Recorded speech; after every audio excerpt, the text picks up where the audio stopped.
Selamat pagi pemirsa. Ini peserta peternak kambing lagi membahas perkembangan dan ternak kambing di Pacet.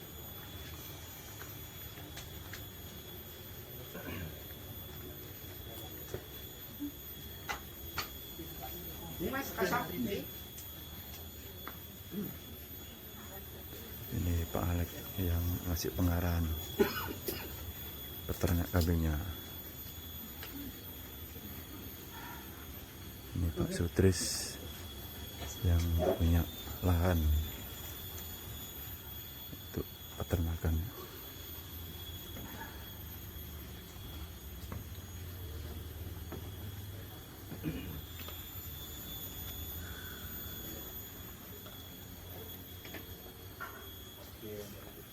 Nah, kalau begini kelihatan semua ini ibu-ibu yang pemilik ternak yang ada di Batu. Kirim ke beberapa pulau juga. Tontonan ya. Bicaranya Pak Alek. PK Uya.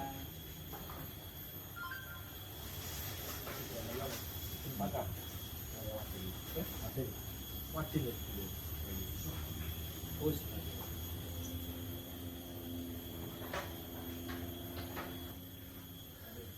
Saya sendiri juga peserta. Hari ini saya datangan tamu, namanya beliau Pak Alek.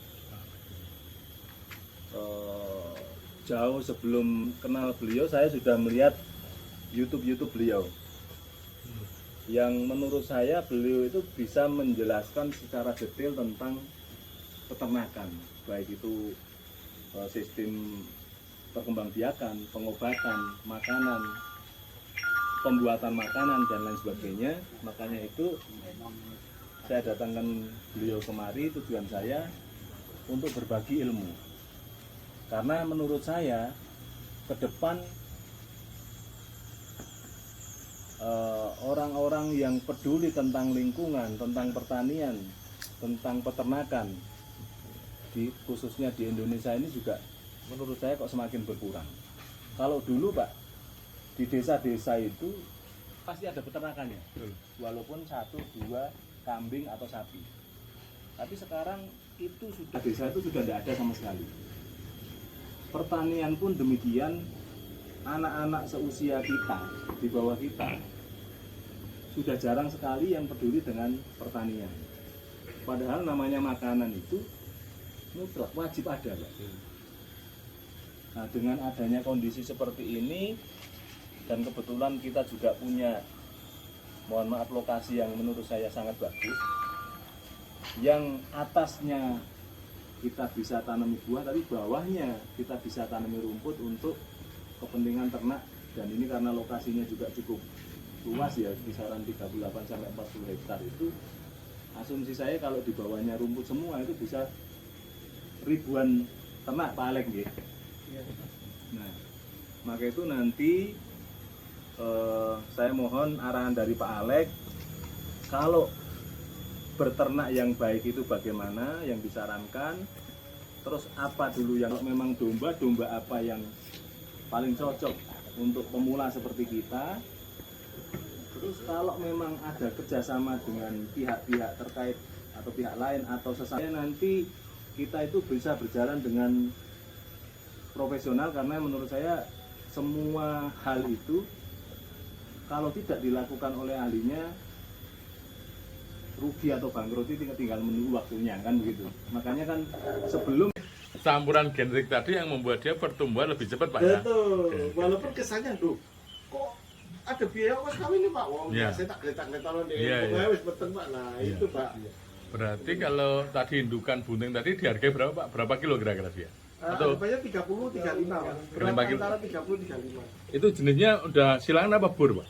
Enggak, Silangan. lokal Pak. Oh, lokal, Mas. dia lokal, tapi Lokal kawin bapaknya dengan kan Iya, sudah dikawinkan, sudah ditaruh benih cross tadi. cross tadi ya. Oh, oke.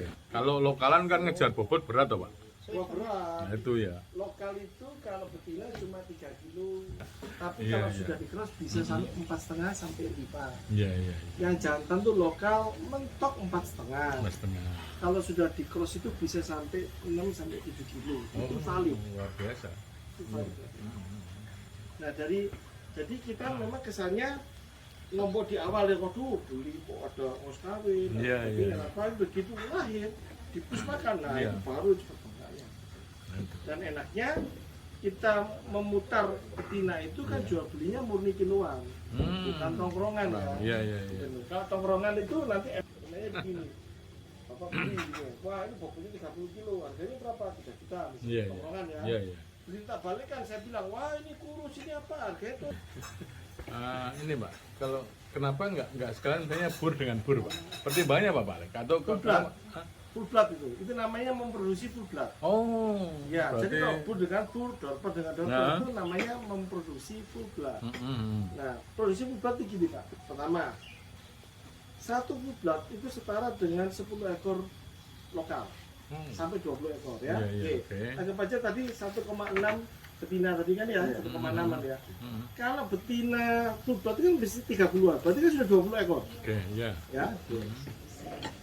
Satu ekor betina kalau mati hilang duitnya Bapak 30 juta. Oke. Mulai 2007 dari menemukan domba biasa, breeding juga pernah, hingga 2013 saya breeding kambing bur karena saya lihat kambing ini kalau kambing biasa lokal kita breedingkan juga nggak menguntungkan. Domba sementara hingga 2013 masih menguntungkan, tapi setelah 2018 dombanya mahal, maka lebih menguntungkan kalau dikawin silakan.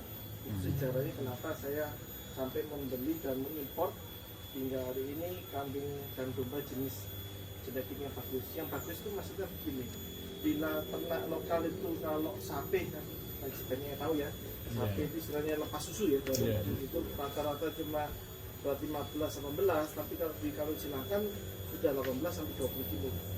Terus juga kalau lokal kenaikan berat badannya cuma 2 kilo, 3 kilo, kalau sudah dikawin silakan bisa menjadi 5 kilo sampai 7 kilo. Jadi nilai-nilai tambah itulah yang kita kejar. Di luar harganya sendiri, walaupun dihargai seperti jual beli kambing lokal juga ada untung. Nah, pola itulah yang sekarang lagi banyak dikembangkan oleh peternak milenial.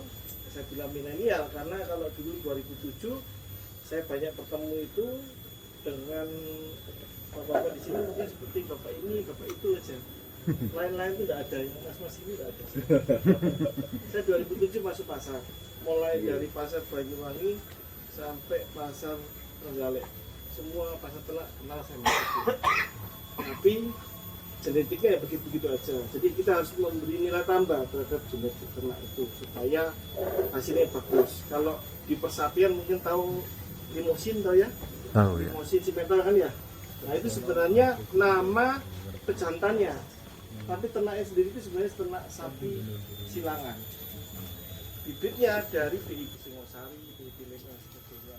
Nah kita sementara bukan untuk kawin silang menggunakan teknologi IB, tapi teknologi kawin alami aja, gitu kan. Nah, setelah tadi saya survei di sini, saya melihat ada 3 faktor yang bisa kita kerjakan. Misalnya mau agrowisata misalnya kan, sambil kita produksi, atau murni peternakan, ya kan, dan juga dengan berkebun. Saya kira saja kalau kebun tadi saya bicara 1000 pohon kali 5 pohon aja dikatakan 5 buah aja diperhatikan, dijual 30 ribuan juga sudah berapa pendapatannya. Tapi itu nanti tenaga kerjanya bisa kita alihkan menjadi peternakan, di mana integrasi farming, ada ternak, ada pupuk, ada tanaman buah-buahan, sehingga nanti kemudian hari